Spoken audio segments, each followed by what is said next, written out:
18 জুলাই আজকের উল্লেখযোগ্য বিষয়। 1947 সালে লন্ডন থেকে স্বাধীনতা আইনের ছাড়পত্র প্রাপ্তি। কবি বিষ্ণু দের জন্ম। কবি বিষ্ণু দে জন্মগ্রহণ করেন 18 জুলাই 1909 খ্রিস্টাব্দে। মৃত্যু 3রা ডিসেম্বর 1982 খ্রিস্টাব্দ। কলকাতার পটলডাঙ্গা বিখ্যাত শ্যামাচরণ দে বিশ্বাসী পরিবারে জন্ম বিষ্ণু দে। অ্যাটর্নি অবিনাশ চন্দ্র ছিলেন তার পিতা। প্রখ্যাত কবি ও শিল্পানুরাগী হিসেবে বিষ্ণুদের নাম সর্বজন বিদিত।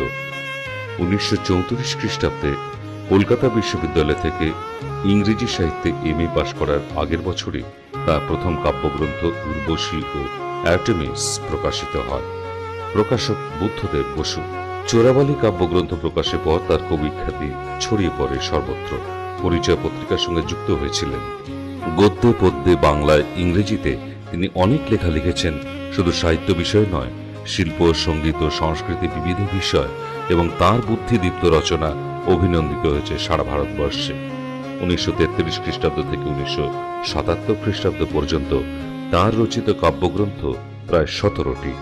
অনুবাদ কবিতা, বিদেশি ফুল, প্রবন্ধ নিবন্ধের বই, রুচি ও প্রগতি, সাহিত্যের ভবিষ্যৎ, এলোমেলো জীবন ও শিল্প সাহিত্য, মাইকেল ও রবীন্দ্রনাথ ও অন্যান্য জিজ্ঞাসা, জনসাধারণের রুচি ও যামিনী রায় প্রভৃতি উল্লেখযোগ্য। তার সম্পাদিত গ্রন্থ একালের কবিতা সাহিত্যকৃতির জন্য জ্ঞানপীঠ পুরস্কারে সম্মানিত হয়েছেন বিষ্ণু দে। লেখক রেবতী মোহন সেনের জন্ম। বিপ্লবী অশ্বিনী কুমার গুপ্তের মৃত্যু। অশ্বিনী কুমার গুপ্ত জন্ম তারিখ অজ্ঞাত হলেও তার মৃত্যুদিনটি পাওয়া যায় 18 জুলাই 1371 বঙ্গাব্দে।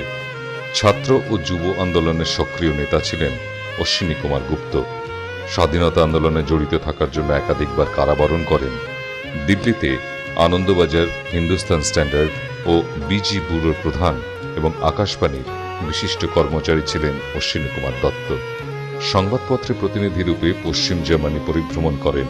সোশ্যালিজমে বিশ্বাসী ও রাজনীতিতে ওই দলভুক্ত ছিলেন।